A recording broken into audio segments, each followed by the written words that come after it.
Hello everyone and welcome to this video which is in our Great Engine Game series. I'm Grandmaster Matthew Sadler, and in this series of videos we'll be taking a look at some of the games from the Torch against Stockfish Chess.com Season 20 Bullet Finals. Torch is a new engine announced by Chess.com. They've brought together a pretty impressive lineup of developers, and obviously hoping to challenge Stockfish in that way. And Torch made it through to the Bullet Finals and had a chance to take on the mighty fish. It didn't work out too great. It was a 1,000 game match, and Stockfish won. I think it was 640 against 360. So really clear victory. But there were some very interesting games, and we'll have a look at a number of them. I did notice looking through that, obviously with that margin of victory, Stockfish did win quite a few, and a lot of the good games that I picked out were won by Stockfish. But there's also a few very nice ones in there for the Torch fans. So we are starting off with a Torch win. And this is game of 42. Let's see how it went. So e4, d6, d4, g6, knight c3, bishop g7. This is all book, and this is one of the strongest systems for white against the Pirc.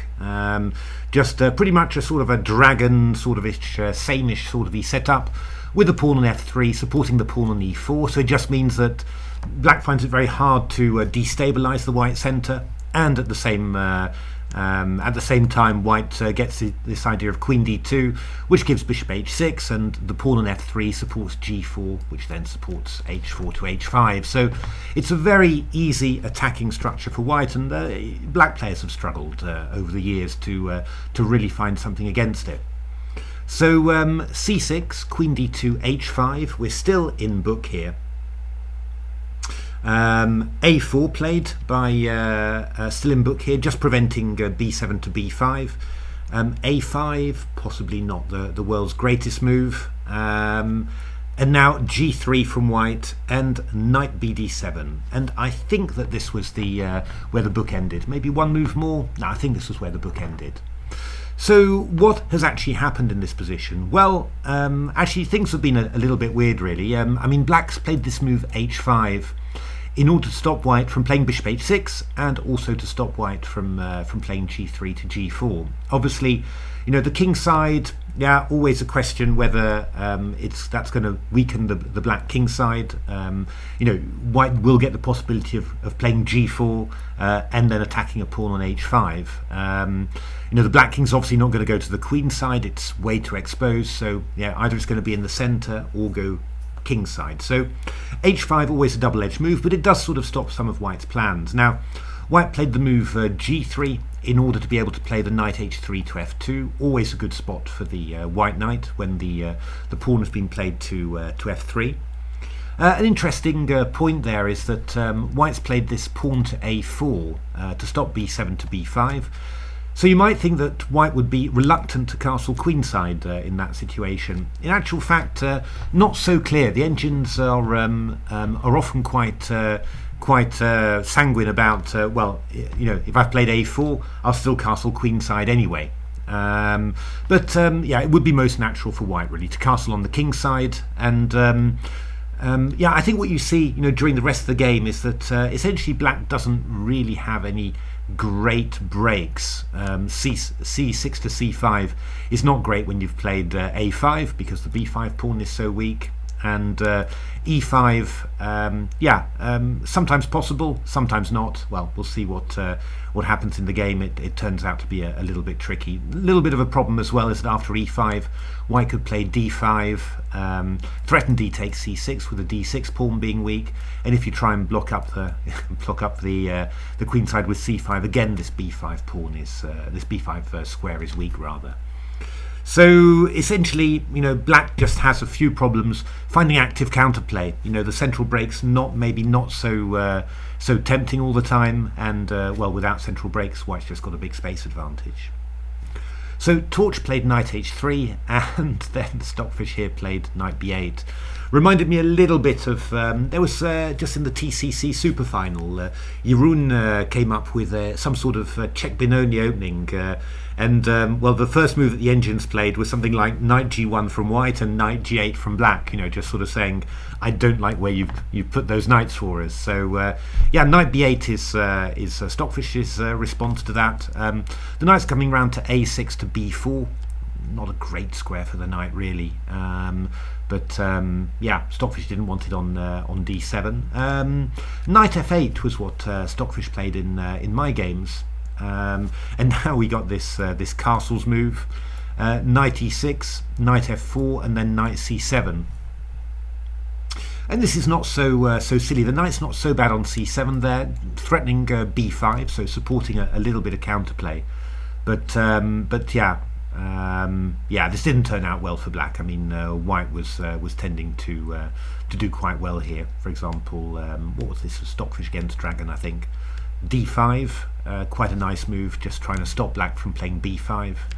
c5, bishop d3. So yeah, a little bit tough to achieve b5 now. So black did it anyway. But yeah, after here, okay, you've got a little bit of counterplay, but white's clearly just a pawn up and just completely winning there. But obviously this is desperation from black, the engine's just seeing that, well, if I castle kingside, I'm going to get hit with g4, and otherwise what do? I can't open the centre, not with my king there. So yeah, difficult position for black. So knight b8, knight f2 played. Yeah, dragon liked knight g5, but Torch likes the quiet knight f2. Knight a6.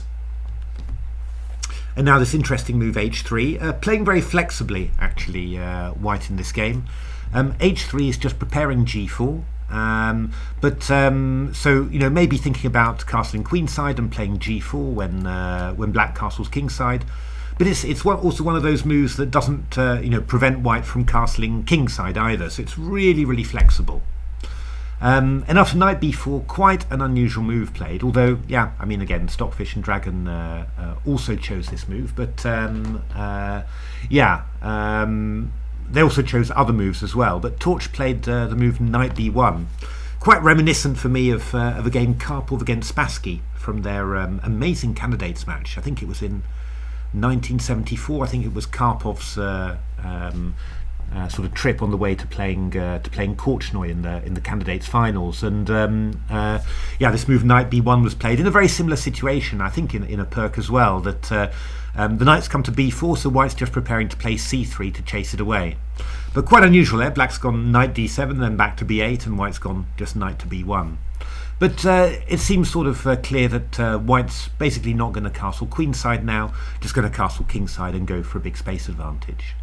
So queen c7, knight a3.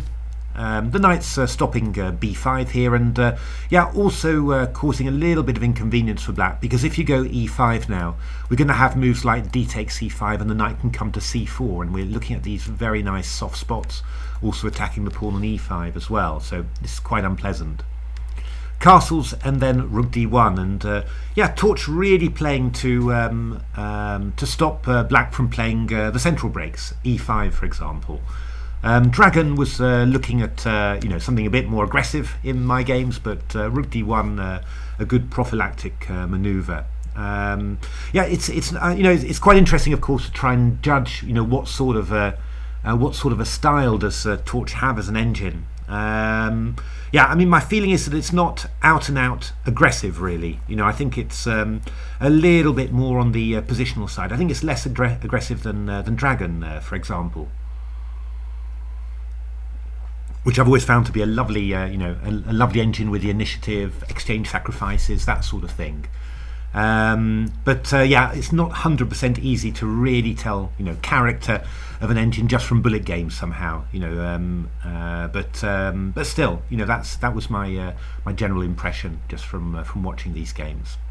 So bishop d7 played, and now c3, and then g4. So quite unusual play actually here. You know, it's just we've had some undevelopment, keeping this bishop on f1 at home as well, and just expanding on the centre. But it's just kind of tricky for black to get free here somehow. I mean, if you play a move like e5, then we've just got takes, and then g5, and the bishop on d7 is hanging here. So yeah, not good at all.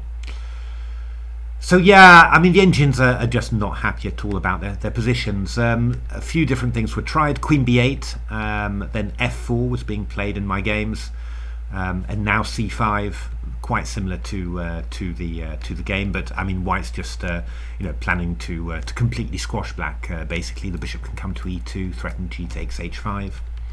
So black played c5 in this position, and now knight b5 takes.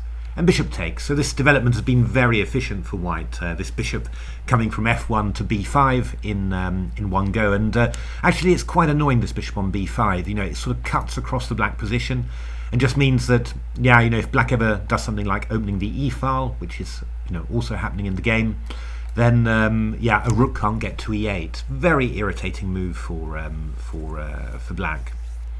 So c takes d4, bishop d4, and now Stockfish decided that h4 had to be played just to, well, yeah, avoid the king side being opened at some stage. But yeah, now this h4 pawn is a nice little target, and well, f4 was played by Torch, just lining up nicely.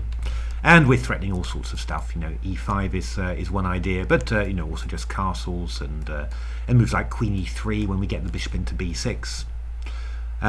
So Stockfish played rook d8, castles, and knight c5, bringing the knight into play, and now queen e3. And this is actually stopping black from playing e5 because takes, and bishop c5 there. So Stockfish played knight cd7, and now queen f3.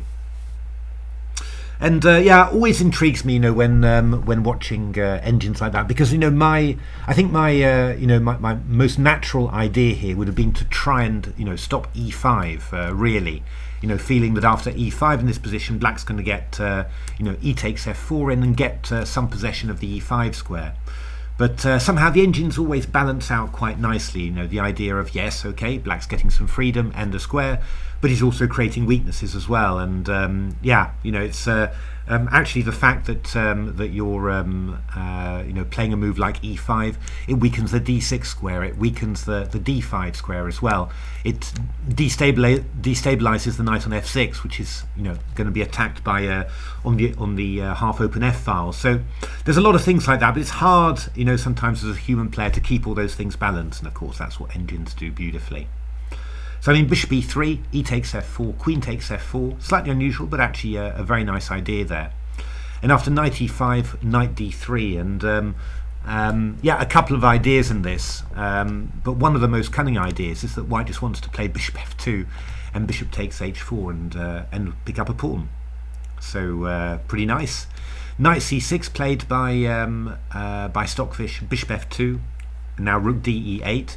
So it's very clever. This knight on c6 has managed to just to block the path of the bishop. So, you know, you're just going to you're able to attack the pawn on e4. And yeah, again, you know, you're rather surprised here because, you know, bishop takes h4 played, and then well, first of all, black isn't rushing to try and grab the e4 pawn. It would be pretty similar to what happened in the game. But also after rook e6, white just plays queen f3 and isn't in any bother really to defend the extra e4 pawn. Now, you know, Stockfish did play knight f2 in some of my games, but yeah, Torch just playing queen f3, which I thought was very nice. Just give the pawn back and get some more squares. So you can't take, obviously, with a rook. You need to protect the knight on f6. And after knight takes c4, we just go knight f4.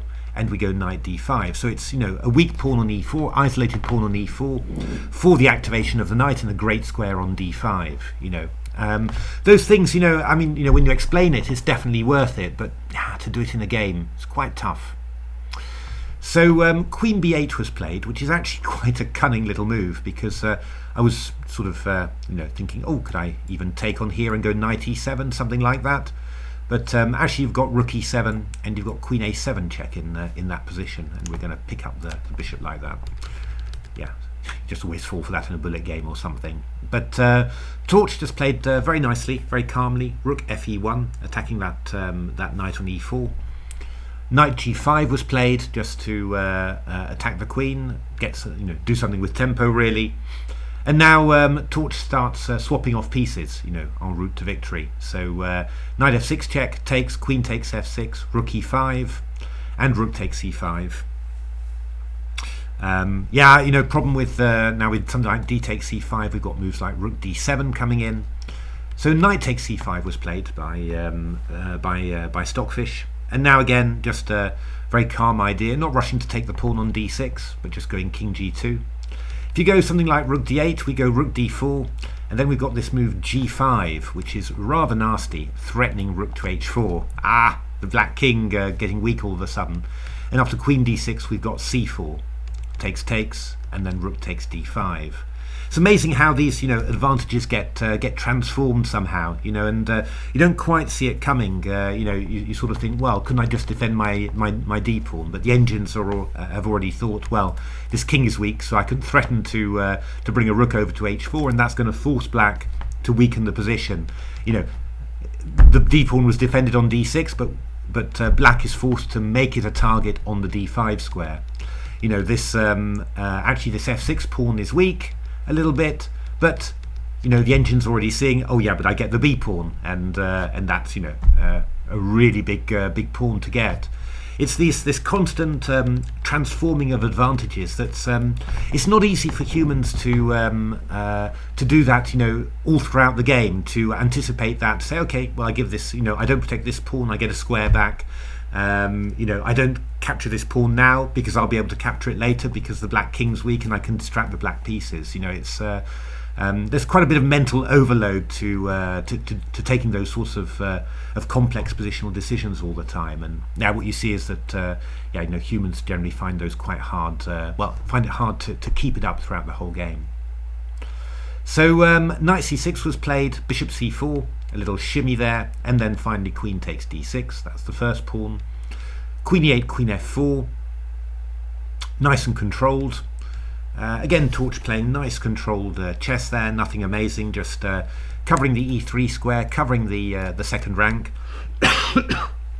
And we've got, a bishop against the knight and an extra pass pawn. An extra pawn on the queen side. So easy possibilities to create a pass pawn. It's going to be very tricky for black. And also a few little weaknesses on the king side. Here Stockfish played f6 and rook e2, queen d8, and Stockfish sometimes not always, when it sees it's completely lost, doesn't always find the move that you might feel is the most challenging. Why would you do this and just give up another pawn? But that's what Stockfish did. But after g5, b4, queen d3, queen f3, well, Torch was 2 pawns up and won the game quite easily there. It was quite a long game, a bullet game as well, so I'm not going to play through the whole thing there. But I was quite impressed there. I mean, that was one of the first games of Torches that I analysed to any degree. And as I said, to be honest, it reminds me a bit more of maybe Koivisto in terms of style. That's what I'd really say about it. Quite a nice, restrained style, really, and keeping control and not doing anything crazy. And there's some nice little ideas there. I liked this calm move h3, very flexible, and also knight b1 as well, with c3 to come, and also the general prophylactic play there, sort of not casting queenside or going for an attack, not playing g4 quickly like Dragon was doing, but just keeping control and making it hard for Stockfish to free itself. And there was some nice typical engine-y things there, I liked very much this whole little exchange there where you give black the e5 square, but you get some gains of your own, weak d6 square, and then also this thing, white attacks the h4 pawn, but doesn't even try and defend the e4 pawn, just takes some squares in return, and own activity grows, knight gets transferred from, slightly passive d3 square to an excellent d5 square. I like very much these things, and those are the sort of things I try and remember. They're things that are very possible for human players to assimilate. Those sort of judgments, really. And the important thing is just to, if you're aware of them in your games, you are likely to you're likely to see them when it crops up in your own games, really. So there we are. That was Torch against Stockfish. I've got loads of very nice games. It's amazing, really, how well engines play, at this bullet time control. Quite amazing, in actual fact. And got some great attacks, some amazing piece sacrifices for you to look at. So do stay tuned for this. And thanks very much for watching. See you in the next video.